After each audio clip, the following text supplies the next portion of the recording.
দফা কর্মসূচি হাজির হয়েছে ময়ূরভঞ্জ জনপথের সম্মানিত কৃতি সন্তান আপনাদের ঘরের সন্তান উপস্থিত ময়ূরভঞ্জ উপজেলার সম্মানিত সভাপতি আহ্বায়ক জনাব সৈয়দ বাবুর নবনির্বাচিত সভাপতি উপস্থিত উপস্থিত সভাপতিরুজ্জামান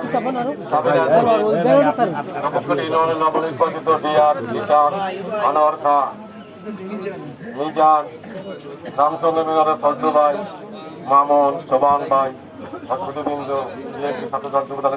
আসসালাম আলাইকুম। অনেক কথা আছে, কথা বলার সময় কথা বলতে জনাব এবং আমাদের মাননীয় প্রার্থী আমরা একটা কথা বলে শেষ করব। আমাদের দাবি একটা, এই সরকারের কাছে আমরা নির্বাচন চাই ডিসেম্বরের ভিতরে।